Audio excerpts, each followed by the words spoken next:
Hello दोस्तों, मंजो हिंदी कहानी में आपका स्वागत है। आज की कहानी है अच्छा है तुम मायके ही चली जाओ। तब निकुंज उखड़ते हुए कह देता है, हाँ हाँ जाओ ना, मुझे धमकी क्या दे रही हो।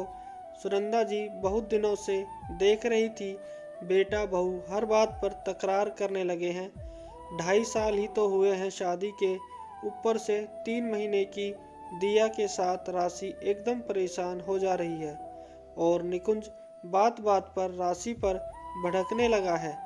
कितनी बार राशि ने कहा भी, आपको मेरा साथ अच्छा नहीं लग रहा है तो मैं चली जाती हूँ, रहिए अपने घर में अपने कमरे में आराम से।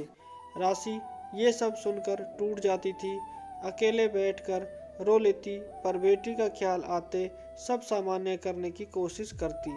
साथ ही ये भी ध्यान रखती सासू माँ तक ये सब खबर न पहुँचे, नहीं तो वो क्या सोचेंगी। पर सुनंदा जी की अनुभवी आंखें समझ रही थी कि बेटा बहू के बीच बहुत समय से पहले जैसा प्यार नहीं रह गया है। उन्होंने पहले राशि से बात करना सही समझा और वो बेटे के ऑफिस जाते ही बहू के पास पहुंच गई, जो अपनी बेटी को नहाकर तैयार करने में लगी थी। बहू क्या बात है, देख रही हूँ आजकल घर का माहौल बहुत बिगड़ा हुआ है। तुम दोनों एक दूसरे से या तो बात ही नहीं करते, और करते भी हो तो एक दूसरे से खींचते हुए, आखिर बात क्या है। सुनंदा जी ने पूछा। ओ, आपको भनक लग ही गई मम्मी जी, मैं नहीं चाहती थी आपको ये सब बात पता चले। निकुंज का व्यवहार मुझे भी खुद समझ नहीं आ रहा। दिन भर सो काम होते, फिर उनकी चिड़चिड़ाहट से मेरा मन भी खराब होने लगा है। सोच रही हूँ कुछ दिनों के लिए मायके हो आऊँ, पर फिर आप अकेली हो जाएंगी, ये सोचकर नहीं जा रही। अगर आप कहें तो चली जाऊं, राशि ने पूछा। बहू तेरी हालत समझ रही हूँ मैं भी पैरों में दर्द की वजह से तेरी ज़्यादा मदद भी नहीं कर पाती, फिर दिया पूरी रात जगाए रखती है। तू ऐसा कर, अकेले जा सकती है तो चली जा मायके, वो रमिया को बोल देना हमारे लिए खाना भी बना दिया करेंगी, जो पैसे बनते हैं वो ले लेगी, बाकी तू चिंता मत कर।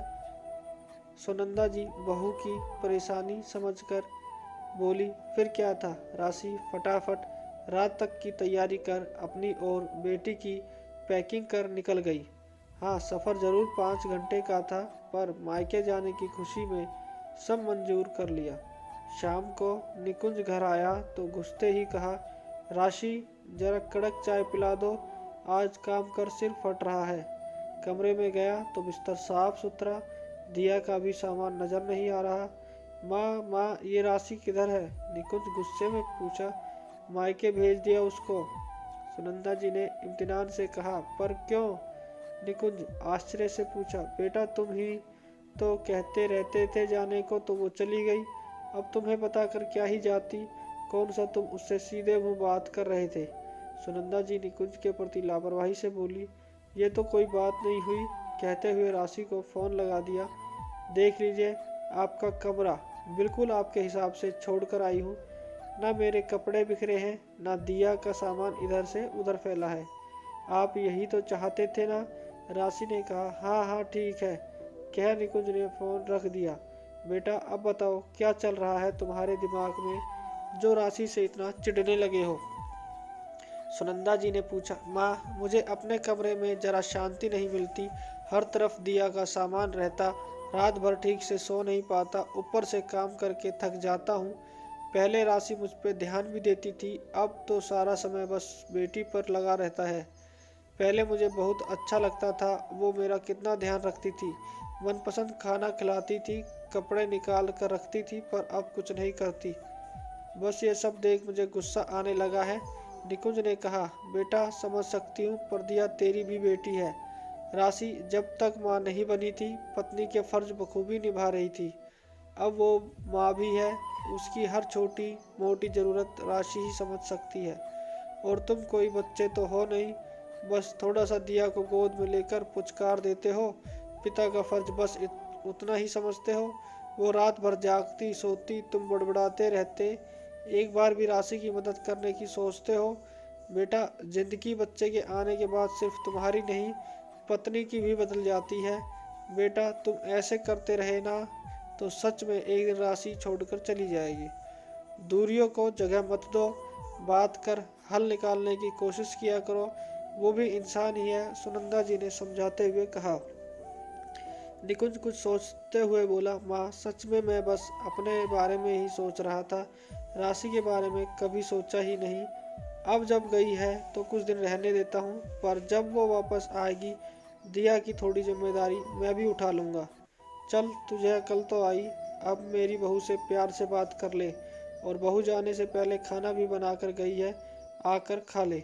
सुनंदा जी ने कहा, राशि यार तुम्हारे बिना रहने की आदत नहीं है, जल्दी से आने की कोशिश करना, और हाँ मेरे व्यवहार के लिए मुझे माफ़ कर दो। मैं तुमसे पहले की तरह ही सारी उम्मीदें करता रहा, ये भूल ही गया कि अब तुम पर पत्नी से ज़्यादा माँ की दोहरी भूमिका निभानी पड़ रही है।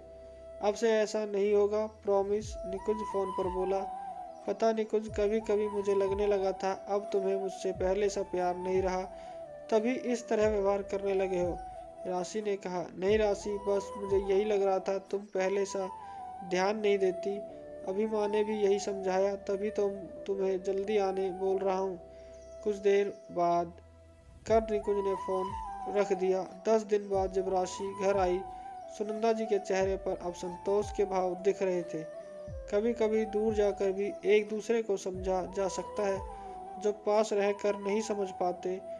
दोस्तों, अब तो समय और बदल रहा है। अब तो हर लड़की चाहती है उसका पति हर कदम पर उसका सहयोग करे, जैसे वो करती है।